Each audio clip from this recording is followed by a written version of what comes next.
America. Happy Hi, am I and welcome right? to episode 180 of Heroes of Handheld. This is the podcast for the podcasting pals, where we talk about everything handheld gaming, and we sometimes dabble into console gaming as well, because we're just gamers and we like to talk about anything game related. We cover Vitas, 3DSs, 2DSs, Nintendo Switch, Xboxes, PS4s, whatever it is, if it's a gaming console, and as long as we own one of them, we're probably going to talk about it. My name's Colin. This is Judy, my girl Judy, who's going to be my co-host for this evening. I'm going to just pet her quite affectionately here. Oh, it smells good.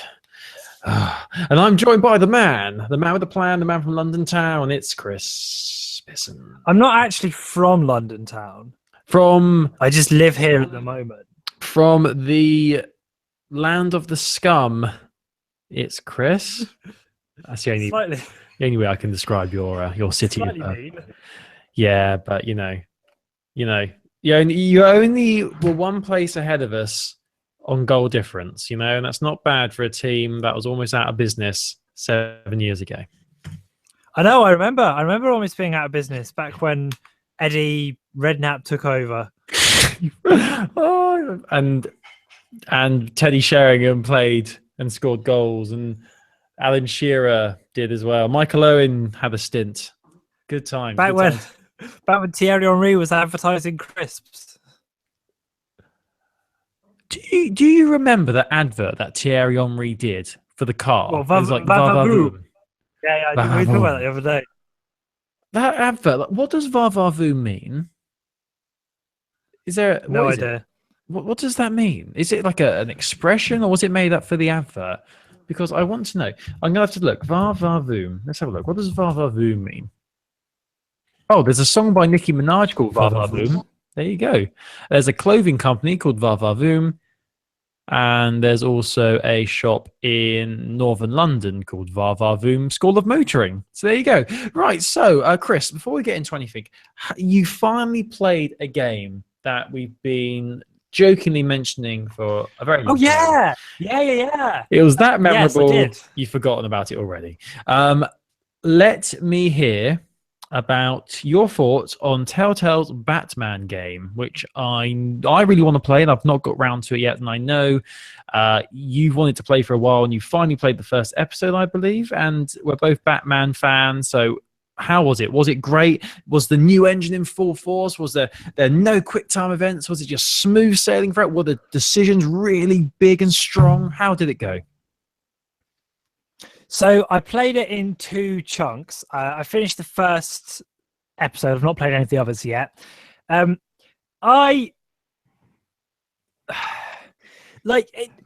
the things that are cool about it aren't really much to do with Telltale. So it's like, I like that it's like a young Batman. I like that him and Alfred have got a good dynamic. I like that Harvey Dent's there, but before he's Two-Face, you're meeting some of the villains for the first time.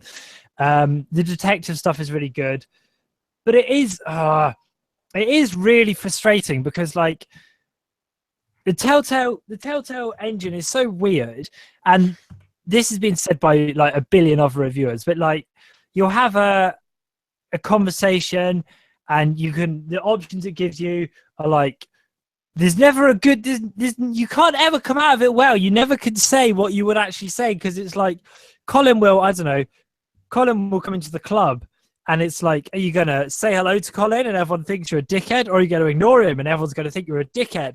And it's like even worse when you're Bruce Wayne. And then the most frustrating thing about it is the quick time event combat, which is just ludicrous, because the frame is just so bad that you'll press a button and then it's like, did I do the thing? Because it won't like acknowledge you've done it, or has it acknowledged and just not told you?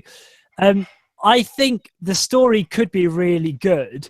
It's quite interesting so far, but it's just frustrating because you like, whenever it comes to a quick time event, you're just like, oh, not again. Yeah. Yeah. weird. It's really weird because, like, I swear that Telltale said that this game was going to have a brand new engine and it was going to be a lot smoother and all the technical issues would be ironed out. But it seems like that hasn't been the case at all, because it still seems like the same old issues. It's pretty much just the Telltale you know and love with a Batman skin. You know, like I would say it looks remarkably better. Like, this is the first one that I think looks properly like next gen, I guess. But I don't know. I'm not going to rush to play the others. I will play them, but I'm not like going to go mad for it. Are there big decisions you have to make? There's been a couple, yeah. A lot of them are about like how you want people to view Batman, because you're kind of crafting his early years. So is he going to be this like relentless savage, or is he going to be this like kind of more less violent kind of person? Are you going to cooperate with the police? What's your plan? And it's, you know, it's that thing where whatever you pick, they end up making the bad out of it anyway. It's like, oh, well, you shouldn't have done that. And it's like, well, I wasn't going to, yeah. But it is cool. And I am curious to see what the story does, because it's a new story. And I think like, I really like the fact that Harvey Dent is in it before he's a bad guy stage. I think that is really cool. Is there a scene where he walks in and goes, "Where is Harvey Dent"? Does that happen? Oh, we've not even met the Joker. I don't even know if he's in it. Yeah, it's about the Falcone family, isn't it? Am I saying that right? Well, Crime family? yeah, we spent the first episode deals mainly with the Falcones and a little bit with Catwoman as well. Right. And a little bit with Penguin as well. Please say that Calendar Man makes an appearance, because otherwise, I don't care. If he does, I've not met him yet. Best villain ever? Not. Well, he's no Condiment King, is he?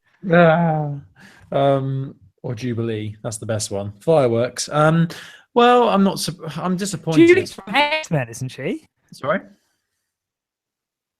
What'd you say? What'd you say? Isn't Jubilee one of the characters in X-Men? Yeah, Jubilee is X-Men. Yeah. I just thought it'd be funny to say Jubilee because her power is stupid. She has fireworks coming out of her hands. Come on. What's that about? She's in the animated series, isn't she? She's by the main... She starts at the school in the first episode. Your audio's gone really weird. It's like a robot. Keep going without me. I think Chris has actually turned into a Cyberman. I think that's what's happened. Yeah, you sort your audio out. So yeah, I'm glad. Well, I'm not glad. I'm sad. I'm sad that the first episode of the Telltale Batman game isn't amazing, because Batman is is my favorite superhero, and obviously there's been some fantastic games made out of the Batman's world. But hopefully it gets better. I mean, as the episodes were coming out over the past few months, I've kept an eye on the review scores, and they've just been steady, really. Doesn't seem like there's really been a standout episode. It's been around this 6-7 mark for the reviews for that, but it's a shame. And I think, I've not played, I have no idea, but I guess there's probably going to be some decision at the end where you have to decide whether you're going to kill someone or not, because obviously the big thing with Batman is he doesn't kill anyone. I reckon the very final decision of the final episode will be, are you going to kill him or are you not? And you'll if you decide to kill him, you won't kill him. Someone will stop you, but people will just think badly of you for the rest of the game. I think it will be one of the main bad guys. I mean, I don't know if Joker's in it, but someone like that will be like, you're going to have to kill me or I'm going to kill 100 people. Yeah, it's going to be something like that, isn't it? Yeah, I don't know. It's disappointing. So you need to play it through to the end, because that's the thing. They are good storytellers, Telltale, but just their gameplay and things that need to change. Do you change between Batman and Bruce Wayne, don't you? It's like you're half as Bruce Wayne, half as Batman. Yeah. And you're more. I've so far more played as Bruce Wayne than as Batman, which is cool. Yeah, well, I'm sad, but I'll give it a go at some point because I love Batman.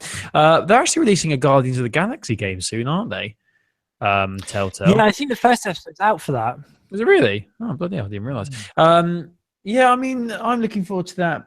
I don't know. Maybe I've seen a lot of discussion online where people are saying that Telltale should stop like acquiring rights to all these different IPs and should just focus on the ones they've got to make them perfect and amazing. Like, there's all these games that have been left hanging where they could make a second series or a third series, and they just choose not to because they keep purchasing all these different bloody IPs. It's just like, okay, yeah, great. Guardians of the Galaxy is awesome, but can we get a season 2 of Game of Thrones, please? Or can we get a second season of Wolf Among Us, please? Please? They are a business, aren't they? And it's like maybe they've realised that second series aren't going to be it. But then what have they done second series for apart from Walking Dead? They've done Walking Dead. The others.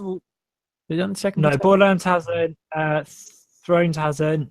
Wolf Among Us hasn't. Minecraft is that one? I don't think that one has either. No, you're right. No, so many sequels, isn't there? Yeah. You seem to get bored. Like, do one series, up, done, out. I would love a second series of Wolf Among Us. Anyway, let's move on. I want to quickly talk about another game which I've been playing over the past few weeks. A game called Spellspire, which is from our boys at 10 Tons Ltd, the kings of the puzzle genre. So they've done games such as Crimson Land, Sparkle 1, 2, Sparkle Unleashed, King Oddball. So many fantastic games they've played. Oh, and also Xenoraid, which is one of my favorite games of last year.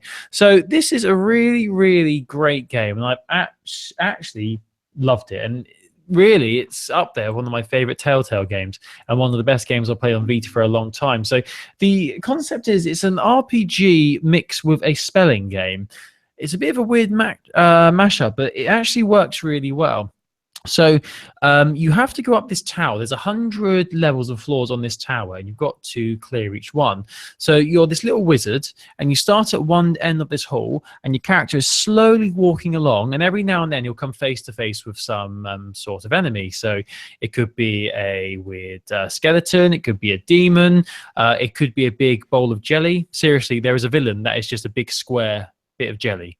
Honestly, not even joking. And you've got to defeat them, and you've got to get all the way to the end without losing all your health.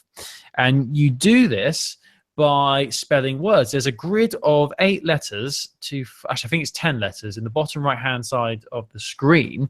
And you've got to spell as many words as you can. And depending on how many letters are in that word, determines how powerful your attack is on the enemy.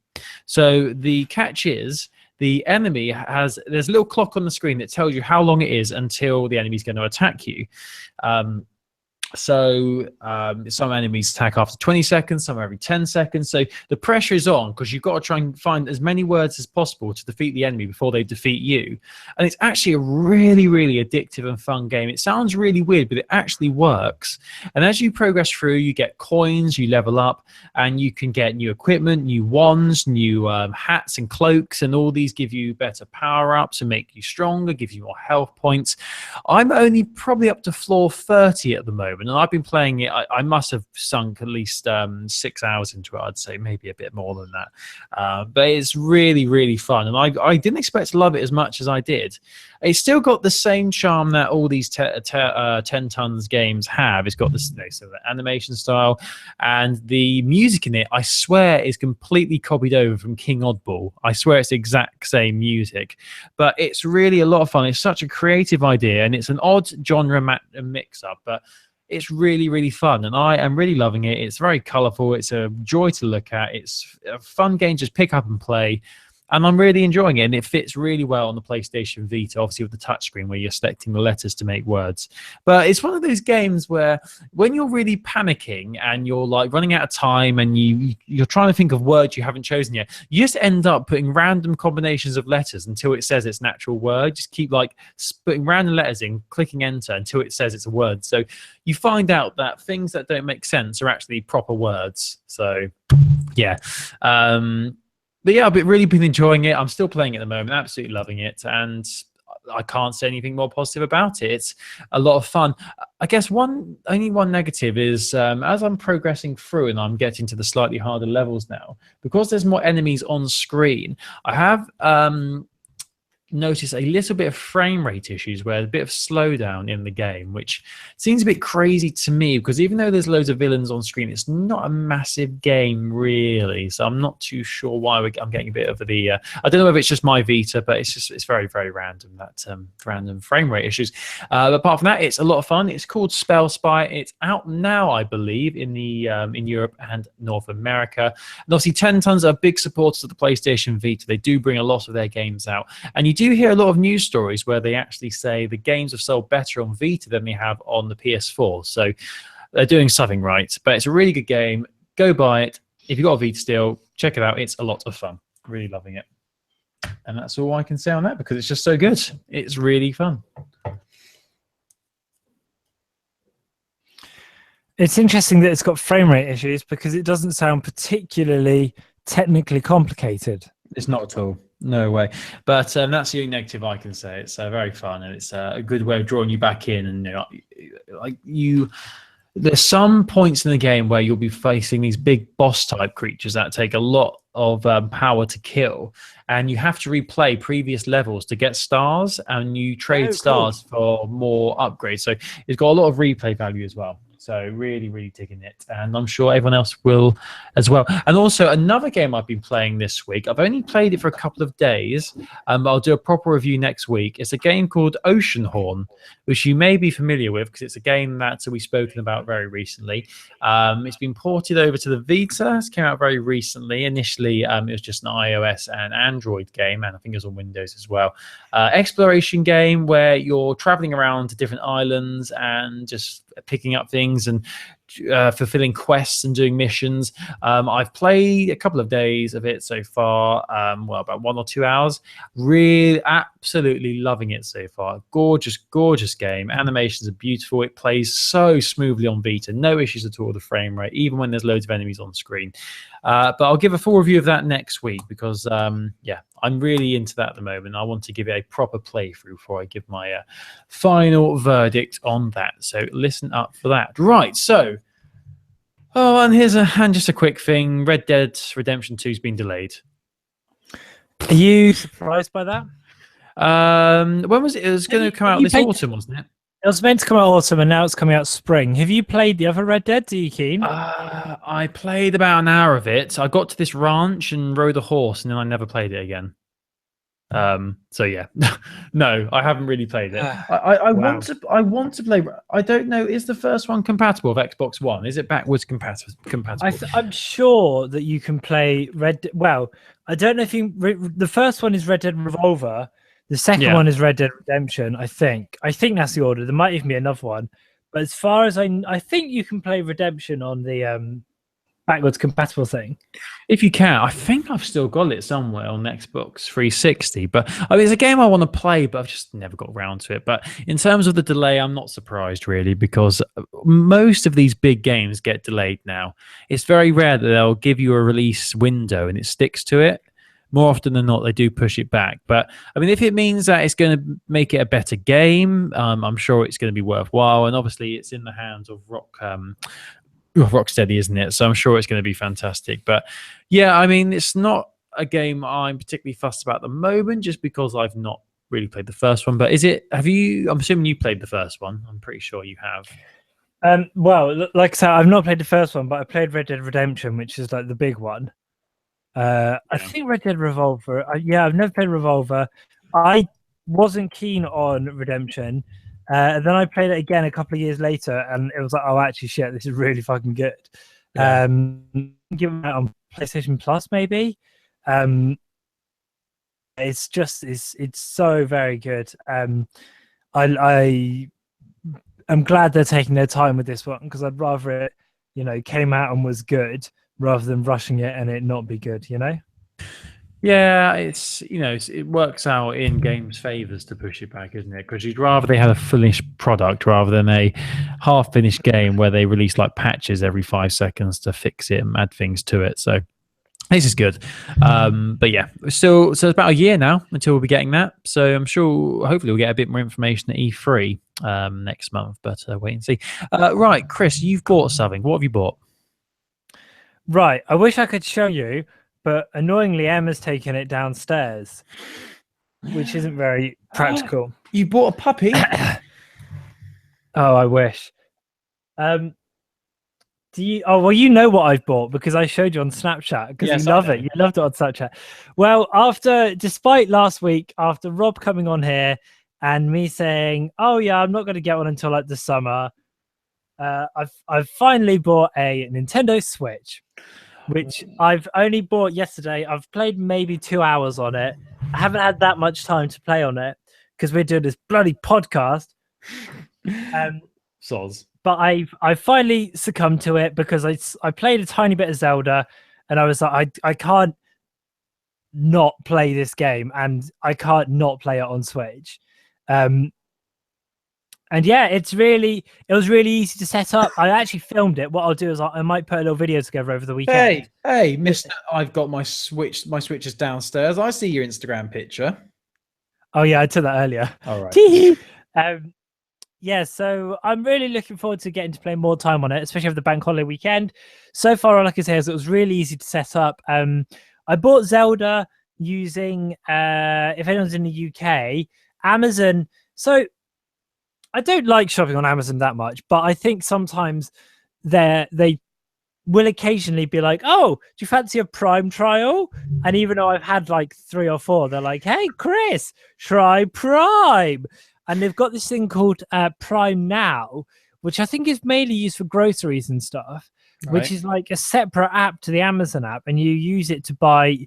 Their way they advertised it was like, buy a video game and get it to your house in 2 hours, which I thought was quite cool. Whoa, that's crazy. And they're having a sale on at the moment where if you spend, I think, £40, you get £10 off. Right. So I used that, and I got Zelda for 35 quid, which I was pretty happy with. Where did you get the Switch from then? Did you get that on Amazon? I got the Switch from Game because I had some credit to use up from trading my Wii U in over the weekend. Wii U? Say it ain't so. I know, but you can't have both, can you? How much did you get for the Wii U, and how much was it in total for the console? So they're selling the game at RRP 270, and I think I got about 85 quid for the Wii U with a controller, and then I traded some games in as well. 150 quid you bought? I don't like you writing down the figures on a pen and paper. I'm literally writing. It's like Dragon's Den, isn't it? I'm like writing down the figures as you talk. And what's your rate of return on that one, Chris? What is that in a gross profit? Yes, but what's the net profit? Yeah. So I spent basically, I think I had spent about 150 on the Switch, which I was more than happy to do. And the thing is, I was on the fence, and then one of my I was on the fence, and I was walking down to Game, and I saw a lady had bought one in her bag, and I was like, well, I can't not buy it now, because what if that was the penultimate one? That's probably part of their plan. They probably have like someone planted to do that in Game. Just walk past people who they know want to Switch and make them talk. It's a bit like Jingle All the Way when Arnold Schwarzenegger's looking for that toy and he's running around trying to find it. So 150 quid, and that got you the console, and that got you nothing else because there's no games. Right. So what color did you go for? What color you got? I went for grey because I like the grey. I think it's a nice color. I'm gonna get I will get a second pair. Well, second pair of Joy-Cons at some point, but not much sense yet because there's not much out that needs each player to have a couple of Joy-Cons. No. I'm just saying, I was interested actually. I was discussing this when I told my partner, because she knows I want to Switch, but obviously she's very anti-video games. So when I've told her I want to Switch, and she knows this is going to happen at some point. So she's preparing herself for the Switch coming into the family home. But I told her that you had purchased one, and we both we were a bit surprised in a way because you said your housemate's got one, and obviously you can have 2 Switches in one household.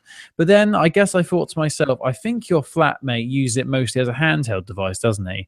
So it's not really a device that you have as the central, gaming device in the flat. Yeah, that's exactly right. And the thing is, Rob set his dock up downstairs, but the kind of unofficial agreement is that he'll leave his he'll leave his downstairs so that I can use it when I'm bringing my Switch down, because the Switch isn't paired to a specific dock. Anyone can use it. So yeah, we'll see. I mean, I'm going to hopefully get some more time with it over the next week and actually get to play it because I haven't really had that much chance on it. But bank holiday weekend should be really good. So watch the space. You going to take it out into the wild?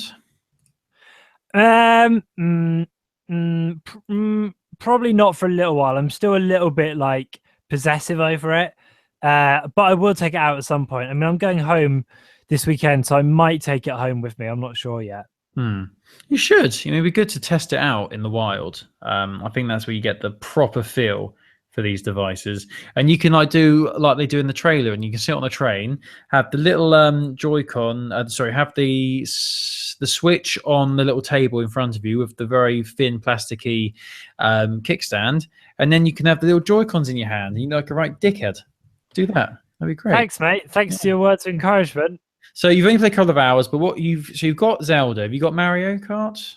I think you did. No, just Zelda. All right. What the fuck's wrong with you? When are you gonna get Mario Kart then? Come on. I don't know. When you get 1-2 Switch? Come on. Calm down. When are you gonna get? What else is there? That NBA basketball game. When are you gonna get that? Come on. When are you going to get Gunslugs or whatever that game was that Rob had? Anyway, talking of Switch, I'm really glad you got one. You know what? I actually wasn't surprised when I saw you got one because I did get the impression that it was probably pretty imminent that you'd be getting one. I was very much like, the thing is, you're about to buy something when you start, where you tip the balance of telling yourself reasons to get something becomes you have to keep giving yourself reasons not to get something. Do you know what I mean? So when it's like a new pair of shoes, you might be like, I can't afford it, and they're ugly and they're big. And then as you get nearer to it, you're like, oh, actually, sorry, you see a pair of shoes and you're like, oh, they're pretty, but they're expensive. And then you get nearer to it and you're like, oh, actually, they're, I could get them because I'm doing this and because I'm doing this, and you just like convince yourself into it, don't you? Yeah. Well, I'm pretty sure your Mr. Wong had a big say in that as well in convincing you. Oh yeah, absolutely. I mean, he called me a coward. So nice, peer pressure at its finest. Well, that's good. I'm glad you got one because it's good to actually get the point of view from someone who actually has a Switch now. So when we talk about the news stories and the latest news, you've actually got we've got a man in the know who knows what's going on. Got one last thing I want to mention about the Switch before we move on to the main proper news.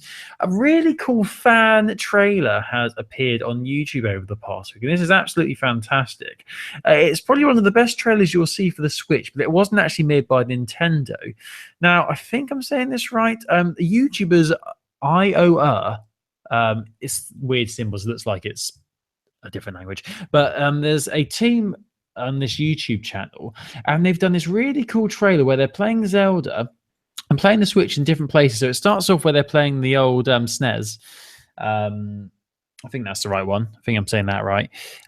Device, and then it slowly progresses where they're playing a Switch in all these random places. They're running around with it. They're in big landmarks, and then suddenly it just goes to a scene where they jump out of a plane playing the Switch. And apparently this actually happened. They skydived and played the Nintendo Switch. Oh, wow. And what's really amazing about this is whilst they're skydiving, they're playing Zelda. And in Zelda, the guy, I don't want to say his name because was he paragliding? He's paragliding, which makes it even more awesome. This is such a cool video. You definitely need to check this out. We'll put it on the article for this week's podcast. But it's just fascinating. It looks like he's not even got the strap on. He's literally just holding the handheld Switch in his hand. There's no strap at all. So cool. Oh, it's awesome. It's a great video. So definitely check that out. Yeah. And there's a lovely screen grab as well on this article from Kotaku where there's like the sun setting in the background. He's got the Switch in his hand, and there's loads of clouds and blue sky. Incredible. Absolutely brilliant. So yeah, definitely go and check that out. Right. Chris, you know what? We've spoken about Switch and we've spoken about Vita games, but what's happening from the world of 3DS? Please tell me, please. Well, it's fairly quiet, to be honest, mate. There's not loads going on with 3DS at the moment. The first thing is that there's a new Fire Emblem game came out last week to fairly good reviews, kind of 7s and 8s out of 10. Fire Emblem Echoes, Shadows of Valentia. came out last week. It's a remake of a kind of older one, but with updated stuff. It's sort of hitting 7s and 8s out of 10. It looks like the main it looks like it's got everything that's good about Fire Emblem. It seems a couple of people are a bit critical of the DLC structure because there is a lot of DLC promised, and some people are saying that maybe there should have been, more of that should have been in the game. But most people seem pretty happy with it. And if there's anyone listening who's playing it, I would very much like to know what you're thinking of it. I really like Fire Emblem, but I think I've had my time with it. And I think I want to commit to another one until the one comes out on Switch later on this year. So that's kind of it for me. But I'd love to know if anyone's playing it at home, what their thoughts are. So do give us a tweet at Handheld Podcast. The next bit of news, if you want me to keep going. Yeah, keep going. Go ahead. Go right ahead. It's a game by Inti Creates, which is called Mighty Gunvolt Burst. So there was an eShop version. It's coming out for Switch and 3DS. It's like a kind of updated one with new characters Beck and Gunvolt. And the Switch version is going to offer HD rumbling. Wow. Oh boy. So it's kind of it's a slightly loose description of it here, but basically it's coming to the 3DS. It looks like it's a sort of redo of the one that was already on the eShop, but with more stuff, and it's going to be a digital title. This is all on Famitsu, and my Japanese isn't great, so we'll post the article and you can kind of get what you can from there. But that's quite good. I know a lot of people are keen on Gunvolt Burst, so that's a popular series. And the last bit of news, this is actually really, really sweet. This is about a blind Japanese boy who contacted Nintendo. Have you seen this? No, please tell me what happened. So there's a translation. Basically, this chap whose son was blind wrote to Nintendo. Well, actually, the son wrote to Nintendo because the son could only play this game called Rhythm Tengoku. And he's obviously he's blind, he's visually impaired, so he really struggles, but he can play rhythm games, which is really impressive. And Nintendo, so he wrote a really nice letter. I'm in 5th grade. I'm blind. I love video games, but I can only play these certain ones. So please make more of them because I really enjoy them. And Nintendo actually replied. They wrote it in Braille, which is really cool because that means obviously that Vicky could read it. And the translation is that I'll just read it to you here. Thank you so much for sending us here at Nintendo your heartwarming letter. We're so happy to hear that you've perfected and enjoyed the games. We passed on your letter to Nintendo's development department. We want to keep making games that everyone can have fun playing, so thank you for your support. So it's so sweet that they read it and they replied like in Braille as well. That's such a good, do you know what I mean? Such a good show of play from them and such a nice gesture to do. Nintendo just seem like a great company. They seem like a nice team, nice people. They are on fire at the moment, aren't they? Like, it's a really good year for them. Yeah, everything. It seemed to all start from the release of Pokemon Go. Obviously, that wasn't really them, but that whole thing spurned them to be better, and now they're just winning everything. They're just like, what's his name? What's that guy who went crazy, did all the drugs, and slept with loads of Charlie Sheen. They're winning like Charlie Sheen. They're winning. They're console winning. But that's good. That's a good news story. It's nice to have some positive news and something happy because we normally talk about really depressing things, don't we? We're normally miserable bastards.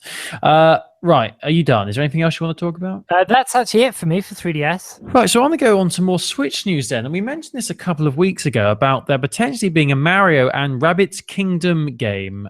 So those who don't know, I think I'm saying this right, is it Rabbids? Rabbids. Yeah, Rabbids, as in Raving Rabbids. Yes, those weird bunny things that were a spin-off from the Rayman series, but have sort of like spurned like countless party games.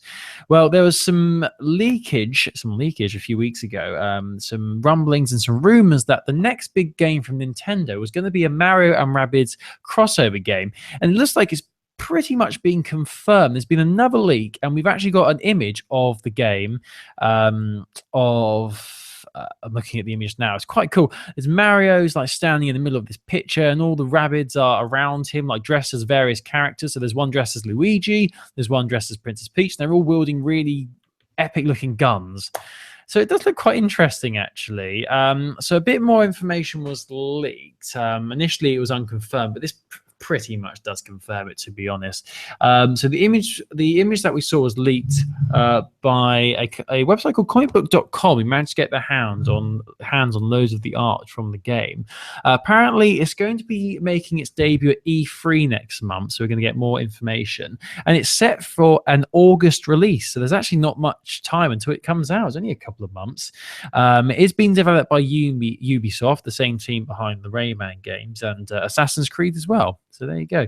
So neither Nintendo and Ubisoft have responded to this yet, but it's pretty much happened. They might as well just confirm it now, because this image is a properly designed image to promote the game. You had all these leaks, all these rumors. So I just don't know why they're being quite secretive about this game, because I'm not being funny, but is this a big thing? Is this a big deal? Do people? Well, I think it could be. I mean, a Mario RPG. There are some really well-loved Mario RPG games, but it looks like it looks like this game is more being developed by Ubisoft than it is by Nintendo. So I suppose we'll see. But I think it looks like it could be really good fun. Yeah. And like, it looks very different from Mario RPG. I think the reason they're not confirming it is because they're waiting for E3. I think they want it to be still not a surprise, but I think they want to be able to present it properly. I think anything with Mario in is always going to have a big place for Nintendo, isn't it? They always make it, any game that's got got Mario or Luigi or anyone in, always has a big fanfare around it. So they always make a big deal out of it. So that's probably why. It does seem like a very random crossover, to be honest. It's, I'm just looking at it. There's even like a rabbit dressed as Yoshi, for God's sake. And like, there's a big nose on his head. Is this weird? Chris, this is weird, isn't it? Like, it is a bit. The Yoshi one does look a bit weird. He's having a great time though. The Peach one, I don't trust that one very much. But yeah, we'll get more information next month. But I'm still a bit perplexed as to why it's happening. But hey ho, there you go. Right. So next thing I wanted to talk about. So I've been reading a lot about Splatoon 2, which is coming out very soon. There's a variety of bundles that are coming out as well, where you can get a Switch which has these really cool coloured Joy-Cons on the side of it.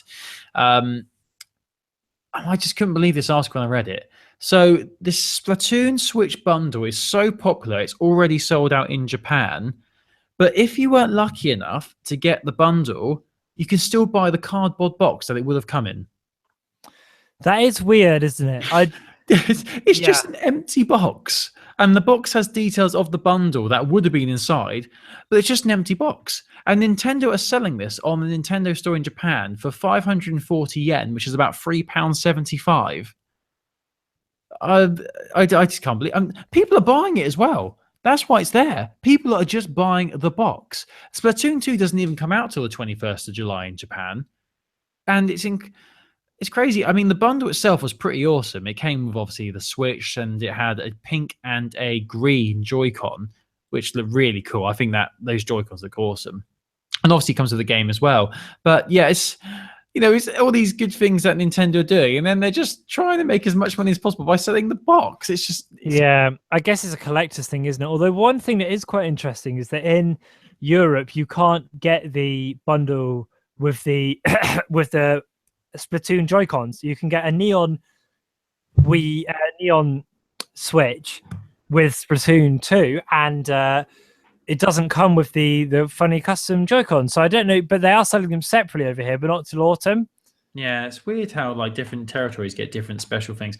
But I think the Joy-Con controllers are really cool. I'd rather have them than the grey ones or the red and blue one you can get. I think they're very nice. But I mean, I think you're keen on Splatoon, aren't you? I think you played it. Yeah, Splatoon was kind of the main reason that I bought the Switch, actually, because I loved Splatoon on the Wii U so much. And I don't know if you remember, but I did play it on the Switch at that Nintendo event in January.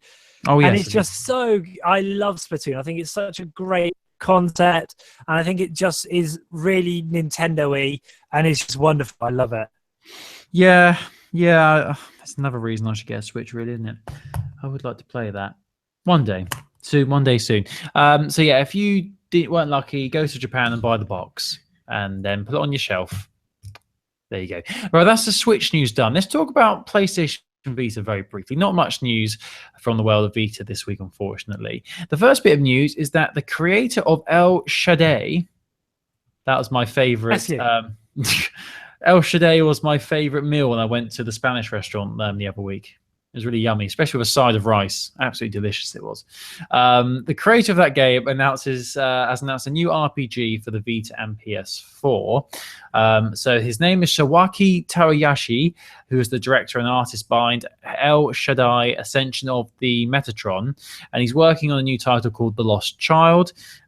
Released in 2011, El Shaddai featured Lucifer, who carries a cell phone with God on the speed dial. Sorry, I shouldn't laugh. Of course. According to Famitsu, The Lost Child follows in the footsteps of this previous title, once again with Lucifer. And it's slated for release in summer 2017 in Japan. No word on a Western release. And there is a trailer here as well. I'm just going to very quickly watch. It's only a minute long. Oh, there's a lot of text in Japanese. Then there's more Japanese. Then there's a picture of an anime guy. And then it ends and says The Lost Child. So there you go. Try and decipher that if you can. So if you're a big fan of El Shaddai, then definitely check that out. Right, the second bit of news I just want to quickly touch on is a game which had an awesome name. Another game coming to Vita from Red Entertainment. The game is called Our World Is Ended, which doesn't actually make much sense grammatically, but there you go. It's coming to PlayStation Vita. They announced it via Famitsu again, as they always seem to do. The game is described as an adventure game where Sasukria war scenario player Naomi Morita handling the story planning, as well as scenario writer...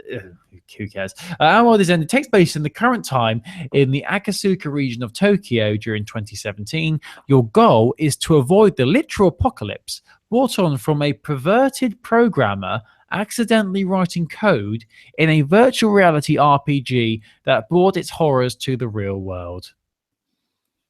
Do you get that? It sounds great. Sounds brilliant. And as you progress through the story, you'll jump between the real world, which has real life locations, and the game world. You'll be able to enter the world via the New World goggles. There's a robust dialogue system where responses change depending on the character's emotions, and you can also touch anime girls' boobies. Oh, lovely. I added that bit in, but you probably can. I wouldn't be surprised. So that's coming as well, so look out for that. And actually, it does sound quite interesting, but it's just... Oh, these Japanese games. Oh, boy. Actually, looking at the screenshots for it, there are young girls, and they do have big breasts. So that's been confirmed. Right, so that's all the news I've got. Is there anything else you want to tell me? Is there anything else you want to tell me about, Chris? I'm just really glad there's another game coming out where you can touch big boobs.